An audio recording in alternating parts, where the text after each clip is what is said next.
nome de Jesus Cristo é que eu oro e agradeço. Amém. Queridos, nós temos estudado aqui, às quartas-feiras, o Evangelho de Lucas.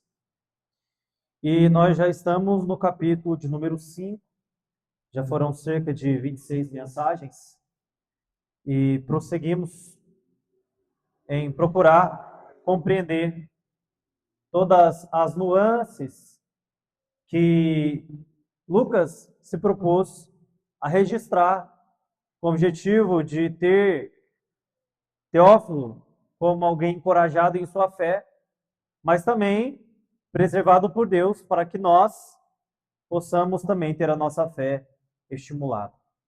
E hoje eu quero falar sobre algo que eu tenho certeza que vai na contramão de muitas coisas que você já ouviu e talvez de coisas que você até mesmo acredite. Então, Lucas capítulo número 5, verso 1 em diante, assim diz a palavra de Deus. Certa vez, às margens do lago de Genezaré, quando a multidão se comprimia junto a Jesus para ouvir a palavra de Deus, ele viu 2 barcos junto à praia do lago. Os pescadores haviam desembarcado e estavam lavando as redes. Entrando ele num dos barcos, que era o de Simão, pediu-lhe que o afastasse um pouco da terra. E sentando-se do barco, ensinava as multidões. Quando acabou de falar, disse a Simão: vai mais para dentro do lago e lançai as vossas redes para a pesca. Simão disse: mestre, trabalhamos a noite toda e nada pescamos, mas por causa da tua palavra lançarei as redes. Feito isso, apanharam uma grande quantidade de peixes, tantos que as redes começaram a se romper. Acenaram então aos companheiros que estavam no outro barco para virem ajudá-los. Eles foram e encheram ambos os barcos, tanto que quase iam a pique. Ao ver isso, Simão Pedro prostrou-se aos pés de Jesus, dizendo: afasta-te de mim, Senhor, porque sou um homem pecador. Pois com a pesca que haviam feito, a admiração tomara conta dele e de todos os que o acompanhavam, bem como a Tiago e João, filhos de Zebedeu, que eram sócios de Simão. Jesus disse a Simão: não temas, de agora em diante serás pescador de homens. E depois de levar os barcos para a terra, eles deixaram tudo e o seguiram. Até aí. O tema da mensagem de hoje que eu quero compartilhar com vocês é: não, você não pode tudo. Não, você não pode tudo. Eu quero te lembrar um pouco do contexto que Jesus se encontrava aqui. Então, Jesus ele já era famoso, ele já era conhecido. Porém, por causa de sua pregação, por causa daquilo que ele fazia, ele era rejeitado. Ele já havia feito muitos milagres e chamado Pedro. Pedro já tinha visto muitas coisas. Já tinha visto ele expulsar demônios e até mesmo curado a sua sogra. Mas, irmãos, é nesse momento, é aqui que há um choque de realidade. É aqui que Pedro, ele percebe que aquele que está diante dele não é apenas um profeta, ele é muito mais que um profeta, ele é o Cristo, o Filho de Deus vivo. É aqui que ele vê a divindade de Jesus. E qual é a reação dele? A reação dele não é bater no peito. A reação dele não é ficar de pé. A reação dele é a reação de uma pessoa que tem um encontro verdadeiro com Deus, que é ver-se como pecador. Ele percebe que está diante de Deus. E vendo a santidade, a pureza de Deus, ele vê a sua imundícia. Ele vê a sua podridão. Ele vê a sua feiura. Ele contempla a sua incredulidade. Ele vê as suas fragilidades. E, portanto, não resta opção a não ser prostrar-se e dizer: sou pecador. Hoje nós temos uma gama de cristãos que dizem ver a Deus à torta e à direita, mas a reação que eles têm é totalmente antagônica, é totalmente oposta à de Pedro. Quanto mais eles dizem ver a Deus, mais prepotentes, mais topetudos, mais jactantes eles se tornam. Arrogantes. Não há quebrantamento, não há contemplação da própria miséria. Então poderíamos questionar: que encontro é esse? Porque todos aqueles que tiveram um encontro com Deus não puderam se conter de pé, se prostraram e se viram como pecadores. Lembra Jeremias, Isaías? Um diz que possuía lábios impuros, habitava em um meio impuro. Eles caíram diante do Senhor. Moisés e muitos outros que contemplaram a face do Senhor, do Rei dos Reis, do Santo, do Justo. Neste momento, a realidade lhes caiu sobre os ombros e eles perceberam-se. Irmãos, você tem noção da profundidade que é isso?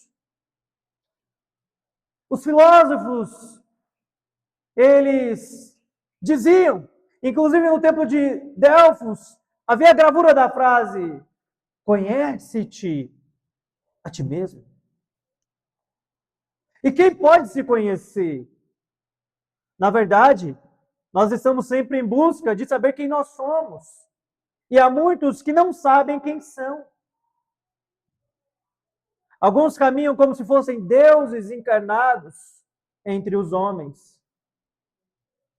Mas quando nós olhamos para a Escritura, ela revela a resposta que estava no tempo de Delfos.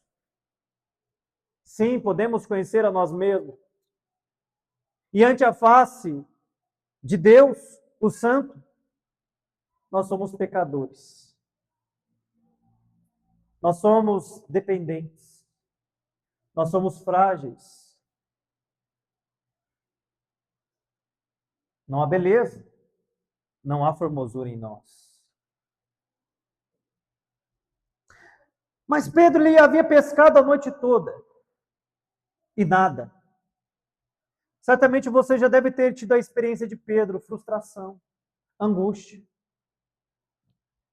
De fazer algo, se dedicar, dar o seu melhor, e os resultados não vêm. Como você se sentiria? Mal, certamente. Então Jesus entra em seu barco, prega e depois faz um milagre.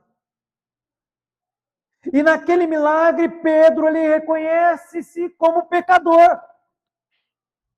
Esse texto, irmãos, portanto, ele está falando da nossa fraqueza. Está falando da nossa pecaminosidade. Mas também do poder e da bondade de Jesus. Nós não servimos um Deus indiferente.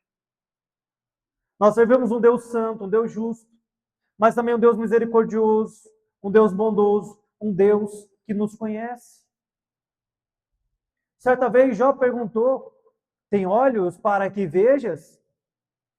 Sabes o que é viver como um de nós? Sim, Jesus sabe. Ele desceu, habitou entre nós cheio de graça e verdade, viveu como de nós, rejeitou, ele nos viu, ele nos se assemelhou a nós, mas sem pecado. Então ele sabia muito bem o que Pedro estava sentindo aqui. Um pecador miserável, fraco, frustrado. Calvino ele vai dizer o seguinte: conhecer a Deus é descobrir a si próprio. E nisso consiste a sabedoria. Naquele momento, Pedro ele teve um encontro. Mas mais que um encontro com Jesus, ele teve um encontro consigo mesmo.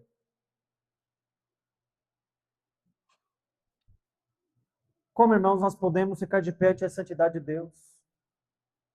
Como? Podemos nos sentir orgulhosos de nós mesmos?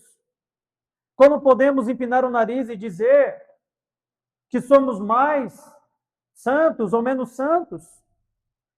Se diante de Deus somos pecadores, necessitados da sua graça, necessitados do seu olhar bondoso, misericordioso. Ora, o Senhor, irmãos, ele tem sido bom. Ele operou com poder na vida de nós, miseráveis pecadores. Nós nunca podemos esquecer disso.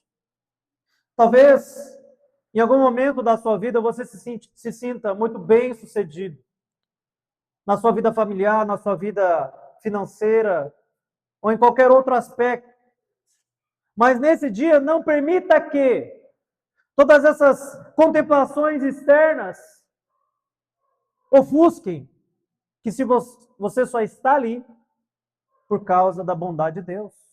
Ela é a causa de nós não sermos consumidos. Mas também pode ser que em dado momento você esteja na vala. Em dado momento você esteja como Pedro, frustrado, angustiado, sem entender por que as coisas não dão certo.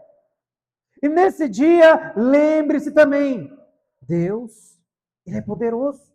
E Ele se compadece de nós. Então, primeiro princípio. Quando todo o esforço humano não é o bastante.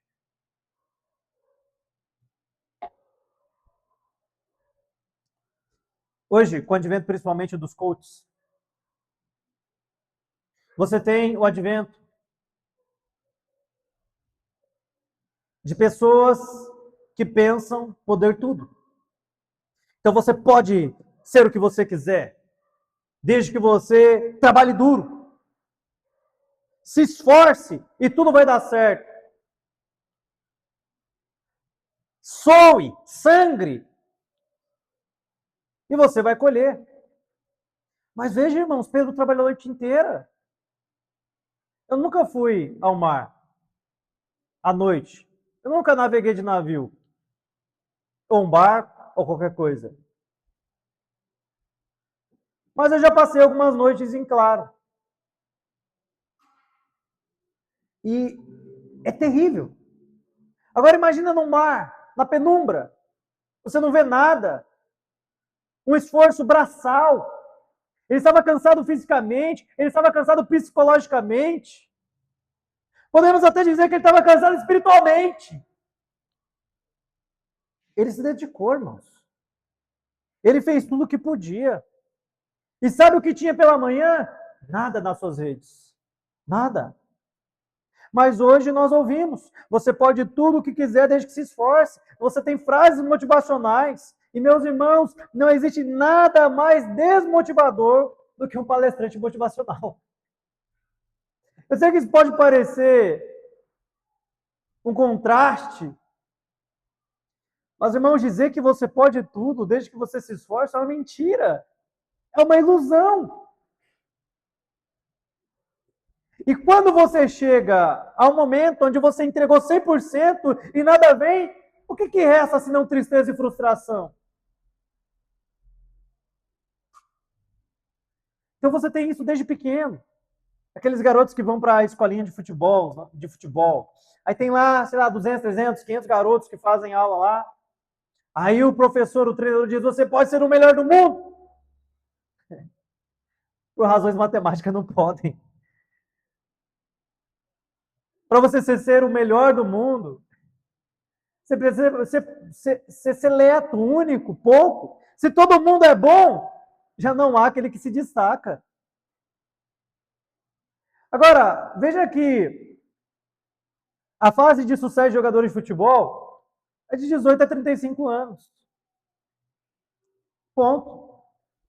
Eu sei que todos querem ser Messi, Cristiano Ronaldo, Neymar. Mas, irmãos, esses são raridades. A vida é dura. E eu sei que é muito melhor, às vezes, alimentá-la com ilusões. Mas isso faz com que você perca tempo. Eu me lembro até hoje, do dia, né? Eu sou o filho único homem lá da minha casa. Então, meu pai reza a lenda que tinha grandes habilidades futebolísticas, as quais não herdei nem no mindinho do pé. Mas ele tinha o desejo de ver o seu filho homem jogando futebol. Acho que é o desejo de todo pai, ou da maioria pelo menos. Ele me levou lá numa escolinha de futebol. O nome do campo era Campo do Caveira. E foi ali onde foi sepultado o meu sonho de jogador. Mas foi algo interessante. Eu cheguei lá e treinei 1, 2, 3 vezes, não me lembro a quantidade. Mas o treinador estava sempre me observando, né? E aí um dia ele chamou meu pai e disse assim, olha, deixa eu ver observando seu filho. Ele tem 2 pernas esquerdas. Não dá. Ele tem que fazer gol lá do outro lado, ele corre pro gol dele. Mas tem algo que é interessante, ele até que corre bem, coloca ele no atletismo, pode ser que ele tenha uma carreira lá. E aí eu me lembro que nunca mais eu voltei a treinar futebol. Meu pai, ele falou, não, agora você vai estudar, chega de esporte. Pelo jeito a família não vai ficar rica com uma estrela do futebol. Então o jeito é estudar, para sustentar pelo menos a família. E foi assim. Então meu pai me tirou daquela perca de tempo. E eu passei a fazer outras coisas. Depois até fiz um pouco de natação, gostei. Aí quando começar a competir, meu pai disse, não, vai competir não, vai. Agora você vai começar a trabalhar. E assim foi. Mas veja, quantos de nós somos alimentados a vida inteira com ilusões. Aí nós chegamos a um estágio de 30, 40, 50 anos e nós percebemos que todas aquelas coisas não eram verdadeiras. E o tempo que a gente gastou?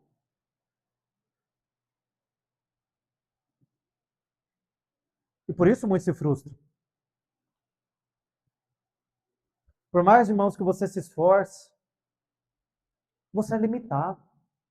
Deus te criou de maneira ímpar, diferente, dotado sim de muitas habilidades e dons, mas também dotado de limitações. Por exemplo, eu não posso ser um jogador de basquete por motivos óbvios. Eu sei que tem baixinhos que se destacam nesse esporte, mas é raridade, é minoria. Tem um jogador de basquete, 1,90 é baixinho, 1,90 é baixinho. O Alex tem quanto, Alex? Isso é um anão para jogar basquete, né? Eles são altos. Nós somos limitados. Limitações físicas, limitações mentais. Assim nós somos. Porque Pares, quando estende, quando tensiona o seu arco e flecha para lançar aquela seta em Aquiles, a história diz, no mito deles, que Atena dirigiu a flecha.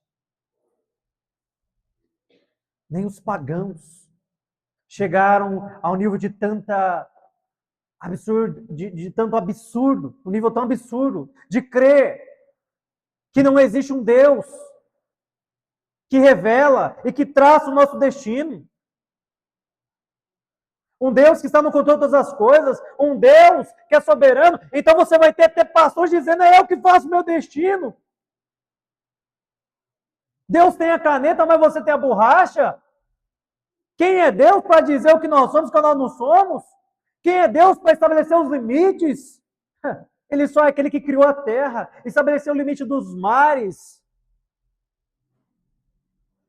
estendeu o céu sobre a nossa cabeça, pendurou as estrelas no universo.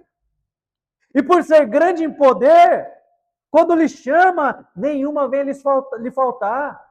É esse. Pergunta para Jonas se ele fazer o destino dele. Claro que não. Lembra que vai dizer o Salmo 127? Se o Senhor não edificar a casa, em vão estão ali os que trabalham. Se o Senhor não vigiar a cidade, em vão estão ali os sentinelas.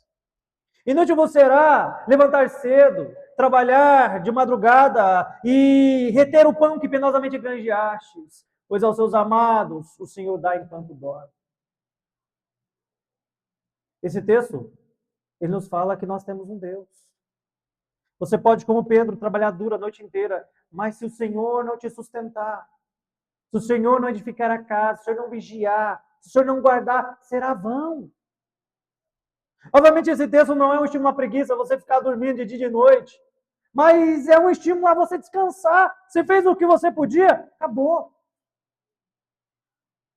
Então, nesse sentido, nós não podemos o que quiser. Lembra Davi? Davi queria construir um templo para o Senhor. Desejo legítimo, sim, mas o que o Senhor disse? Não, Davi. Você é homem de guerra, tem muito sangue na sua mão, mas seu filho vai construir. Moisés queria entrar em Canaã. Você imagina a vida inteira de Moisés, 40 anos, ali no Egito. Depois, 80 no deserto, com aquele povo. Aí Deus fala, olha, Moisés, eu estive pensando aqui uma coisa, você não vai entrar na terra de Canaã não, mas eu vou deixar você ver. Ele queria, mas não pôde. Jonas queria ir para Tarso, mas Deus disse, não, você vai para Nínive. Então, irmãos, que papo é esse que você pode o que você quiser? Não pode. Eu sei que eu estou indo na contramão de muitos pastores e palestrantes motivacionais, mas eu digo a vocês, se não for o Senhor, irmãos, determinar se nós faremos ou não faremos algo, nada se concluirá. Nós não podemos nem... Nós dormimos, mas nós não sabemos se vamos acordar. Nós estamos aqui, mas não sabemos se chegaremos às nossas casas. O que você sabe? Nós não podemos prever ou acrescentar um côvado de vida ou tempo à nossa existência. Eu não estou falando que você não deva se esforçar, dar duro, ser bom no que você faz. Eu estou dizendo que a sua confiança não deve estar nisso. Não deve. Você pode tudo o que Deus quiser. Então veja o contraste. Não, você não pode tudo o que quiser desde que você se esforce. Você pode tudo o que Deus quiser, mesmo que não tenha força. Isaías 40, lá pelos versos 28, 29, 30 e 31, vai dizer que nunca ouviste que o nosso Deus, o Senhor Criador do céu e da terra, não se cansa nem dormita. Ele que criou todas as coisas. E que até os jovens se cansam e desfalecem. Mas ele dá força ao cansado. E renova o vigor daqueles que confiam nele. Mesmo que você não tenha força. Se Deus quiser, você fará. Sem a bênção de Deus, você pode trabalhar a noite toda. E nada. Você não colherá os frutos. Mas com Deus, mesmo cansado, mesmo frustrado, Ele vai te levar a uma grande pescaria. Amém? Irmãos, às vezes nós paramos de pensar que Deus está no controle, nós nos excluímos das esferas da nossa vida. Mas Deus, irmãos, é aquele que renova o nosso vigor. E aquilo que não é a vontade de Deus, mesmo você colocando todo o seu vigor, será vão. Será vão. Agora, aquilo que é a vontade de Deus, mesmo quebrado, mesmo diante da sua limitação, sua fraqueza, mesmo diante das forças contrárias, é possível. Lembra Gideão? Um exército sem precedentes. Ele apenas com 300 homens o venceu e sem entrar na batalha. Lembra a grande muralha de Jericó? Impenetrável. Mas aquele povo apenas dando 7 voltas e gritando, fizeram a impenetrável muralha cair no chão. Lembra de Davi? Quando um gigante chamado Golias se apresenta e diz: não tem homem em Israel, cadê o Deus de Israel? Um garoto ainda, jovem, 17 anos, com um estilingue, uma funda, bota abaixo o gigante. Então, no final das contas, se é a vontade de Deus, irá acontecer.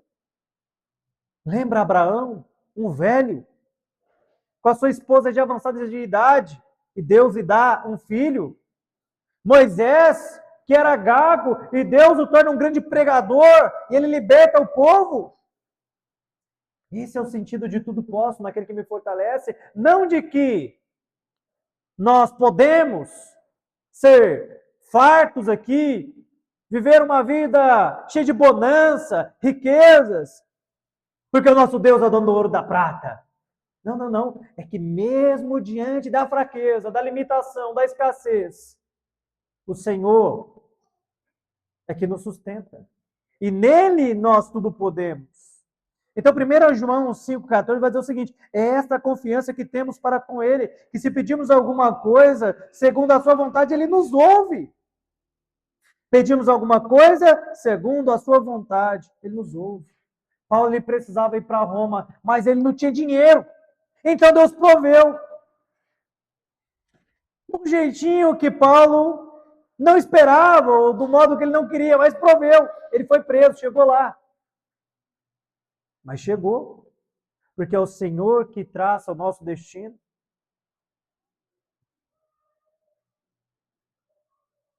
Lembra?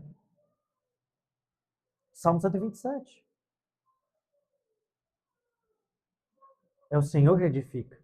É o Senhor que vigia. É claro.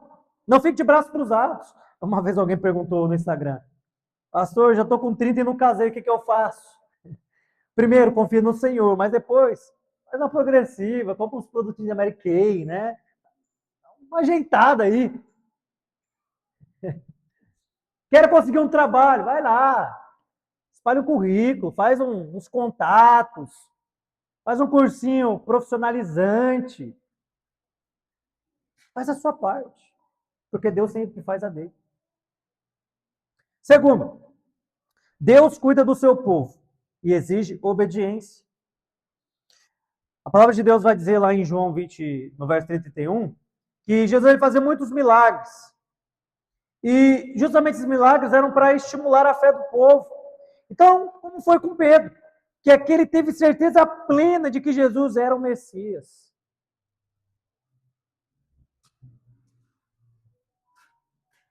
Você é especialista em algo. E não pega nada. Mas de repente um carpinteiro de Nazaré te joga, lança as redes aí. Mestre, você sabe o que você está falando? Eu sou doutor em pescaria. Lança a rede, meu filho. Eu pesquei a noite inteira, não peguei nada. Lança a rede.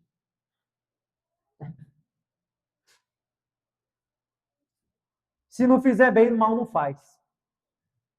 Não é assim que nós agimos às vezes? Uma lançada de rede a mais, uma a menos. Ele então lança redes. E aquele que criou o universo faz com que as redes se encham de peixes. Uma pesca maravilhosa. Os milagres acontecem para estimular a nossa fé, mas também eles acontecem por amor. Deus, ele cuida do seu povo. Lembra? Multiplicando peixe. E um casamento, tornando água em vinho.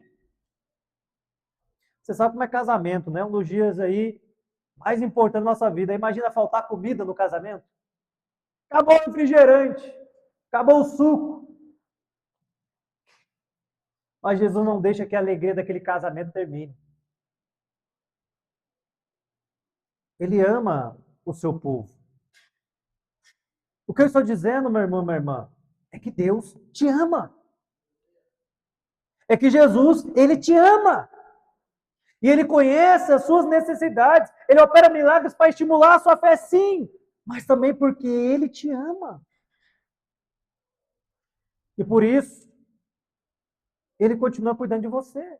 Mesmo que você pense que não. Mesmo que as coisas não estejam indo bem, mesmo que você esteja frustrado, angustiado, ele continua cuidando de você. E esse cuidado, irmãos, ele vem por meio da fé. A fé para fazer aquilo que é certo, a fé para obedecer. Lembra lá a viúva de Serepta? Não tinha nada ali, aí o profeta chega lá, Elias, né, se eu não me engano, ele chega lá e fala, o que você tem? Tem nada, vamos fazer aqui um pãozinho, comer e morrer. Ele fala, então faz o pão para mim. Mas eu chegar na sua casa, eu abro o seu armário, o que tem para comer? Não tem nada, pastor, só tem esse arroz amanhecido aqui, então bota no prato que eu vou comer. O que você fala para mim? Edir Macedo, seu lobo devorador, cão guloso, né? Você me dá uns adjetivos assim bem bonitos. Mas então a viúva, sem entender, faz o pão e dá pro profeta, e o que acontece? Um milagre. Um milagre. Jesus entra no barco, Pedro não reclama. Jesus dá uma ordem, aparentemente descabida, e Pedro não reclama, obedece.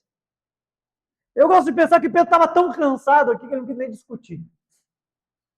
Eu sou tão cansado, só vou obedecer. Às vezes Deus precisa nos levar à exaustão. Alguns salva-vidas, alguém disse que está fazendo salva-vidas, alguma coisa assim. Mas um princípio para poder você salvar alguém do afogamento é deixar a pessoa se afogar. Parece incoerente, mas uma pessoa que ainda tem muita força, ela pode te golpear, ela pode te puxar para o fundo. Mas então, quando ela já está ali desfalecendo sem força alguma, você pode facilmente pegá-la e carregá-la para a praia. Às vezes Deus precisa te levar à exaustão. Drenar toda essa sua força, para você parar de se debater, para você parar de confiar em si mesmo, em suas habilidades, em seu intelecto, em sua força, em seus dons. Então Deus deixa você se debatendo a noite inteira, para você não ter nem força de discutir na hora que ele falar, lança a rede. Bom. E então, através da obediência, ele colhe uma benção. Obedecer, irmãos, é o fruto de fé, porque nós obedecemos a Cristo. Isso é fruto de fé. Pedro aqui já era um pescador experiente, cresceu no mar. Peraí, a gente está falando com alguém que era leigo, ignorante. Ele trabalha a noite inteira.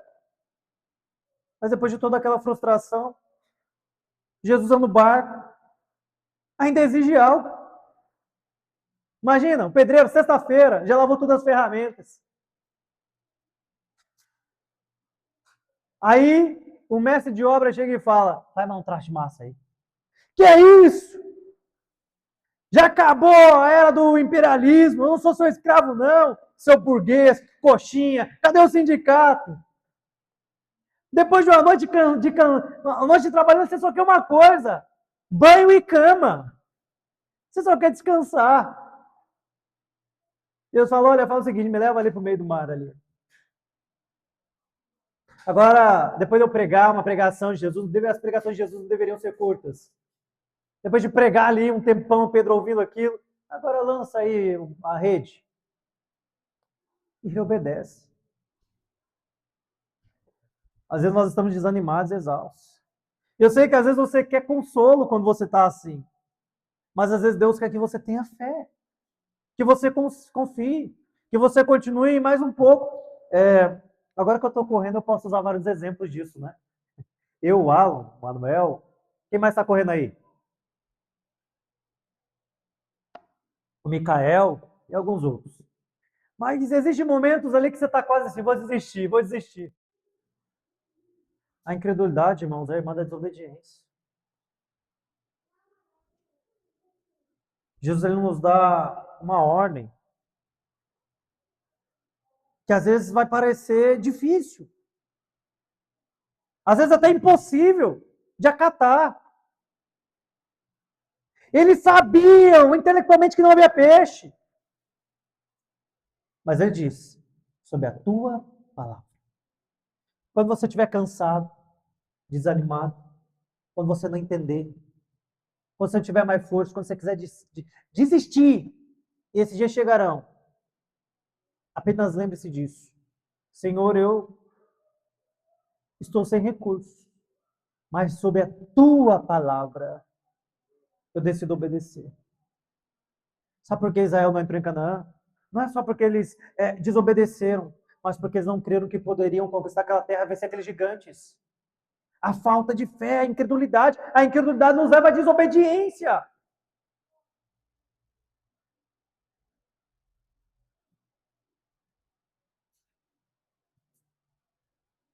Pastor, mas eu não tenho muito recurso. Eu quero te dizer, há um livro interessante do Leonard Narlock, sobre a história do mundo, são os guias politicamente corretos, onde ele vai dizer que muitos pobres hoje vivem melhor que o nobre do século XVII. É isso mesmo, muitos pobres hoje vivem melhor do que um nobre no século XVII. Por exemplo, banheiro em casa. Quem tem banheiro em casa aí? Todo mundo tem banheiro em casa? Todo mundo tem banheiro em casa? Ô, glória! Muitos não tinham. Muitos aí tinham que fazer em um lugar bem exclusivinho. E talher? Quem tem aí talher em casa? Só a nobreza tinha talher. Casaco, irmão, naquela época era dote. Você tem um guarda-roupa cheio lá. Pode escolher. Mas não vamos tão distante, não vamos para a medieval, não. Vamos aqui para uns 50 anos. Lembra as linhas da Telebrás? Você trocava telefone por terreno, gente. Você não está entendendo. Telefone era deixar de herança. Hoje é quase um objeto descartável, né? Quem pegou essa época aí? Levanta a mão aí. Ó, o José Carlos, seu Luiz, certamente. Alguns irmãos aí, Josival. Eu não peguei, mas eu ouvi as histórias. Imagina isso, um telefone. E olha hoje, pô, irmãos, até o mendigo ali que pede para você ter um celular, você não sabe, ele esconde bem, mas ele tem para se comunicar. A Bíblia, irmãos, é categórica ao dizer: o justo viverá pela fé. Mas nós não cremos na provisão, e é por isso que nós desobedecemos. Terceiro e último, para encerrar. A Bíblia nos anuncia que somos pecadores. O milagre, irmãos, fez Pedro ter certeza: eu estou diante de Deus. E diante de Deus, nós somos todos pecadores. Como eu citei Isaías, Jeremias. E Pedro então fala: afasta-te de mim.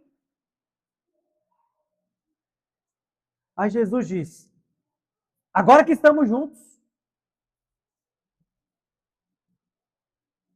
vai dar certo, Pedrão. Agora que eu estou no mesmo barco que você, as coisas irão fluir. Agora que você reconheceu que em você mesmo você nada pode, agora sim. Agora que você confessou quem tu és, mais à frente ele vai confessar quem Jesus é, mas nesse momento ele teve que confessar quem ele era. As coisas começaram a fluir. Irmãos, Deus ele só aproxima daqueles que se quebrantam, daqueles que se consideram indignos da companhia de Jesus. Aqueles que se acham bons, são suficientes, o rejeitarão. Eu quero lhe dar um exemplo prático. Diga-me, naqueles dias onde você se sente bem, onde as coisas estão dando certo, você ora mais ou menos? Seja sincero. Menos. A dependência diminui. Bom, Jesus, foi legal ter a sua companhia até aqui, mas eu já estou conseguindo andar com minhas próprias pernas. O senhor está me estorvando um pouquinho, sabe? Mas no dia que você está quebrado, você até canta, né? Não vejo mais. Você até fica quebrantado, humilde, né? Humilde, dependente, ora mais, chora.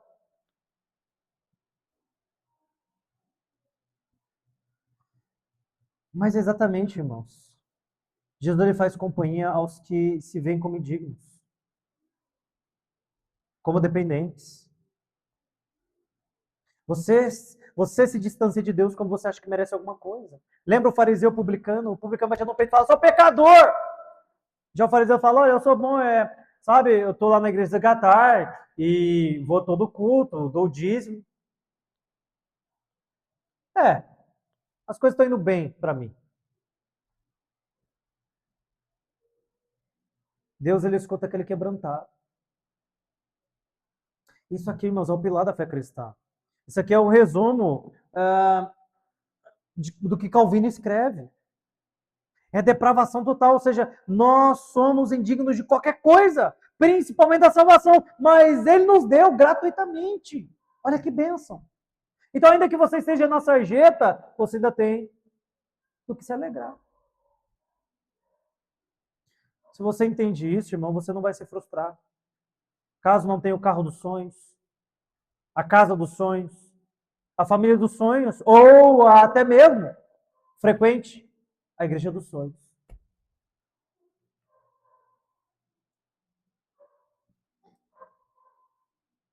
Pedro diz, eu sou indigno. Então Cristo responde. Agora que você se vê, agora sim você é digno de ser um apóstolo. Vinde após mim, e eu vos farei pescador de homens. Deus só trabalha com os que não são, com as coisas loucas. A matemática de Deus é um pouco diferente. Perder é ganhar. Ser o último é ser o primeiro. Ser o servo é ser exaltado. Estar prostrado é estar de pé. Aprenda a perder. Aprenda a abrir mão das coisas. Não se pode ter tudo. Eu sei que o horário está avançado, mas se esforce para poder acompanhar o meu raciocínio aqui. Você percebe o que está acontecendo aqui? Pedro está no melhor momento da sua carreira. Ele acabou de pescar peixes a ponto de encher outro barco. Talvez em algum momento ele tenha pensado, agora as coisas vão começar a fluir.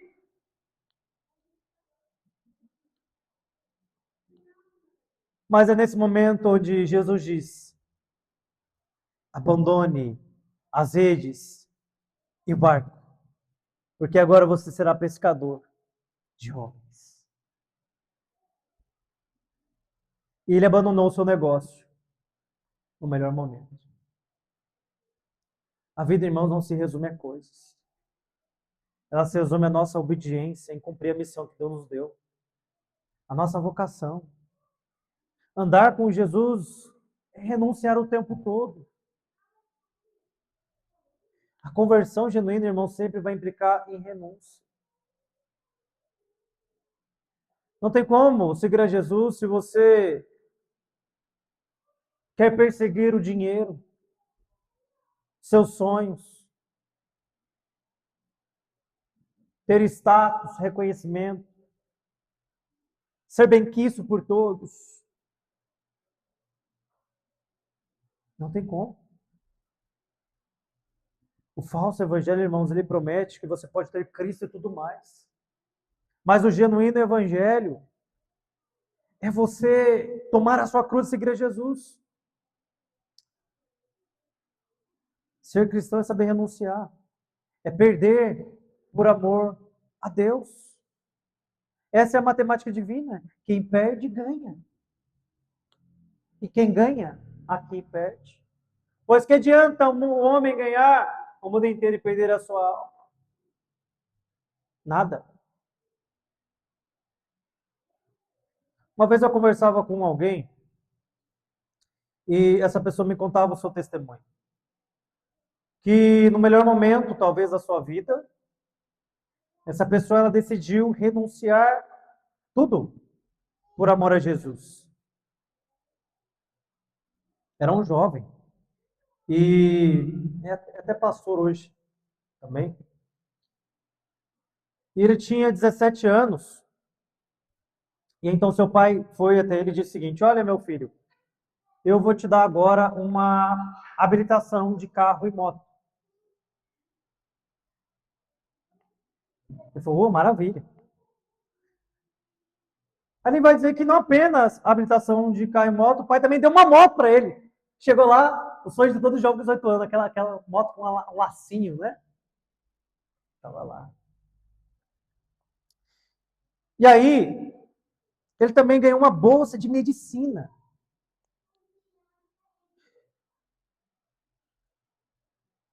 Ou seja, o melhor momento da vida dele. E aí, então, esse jovem me contava que, naquele momento, ele tinha uma decisão a tomar.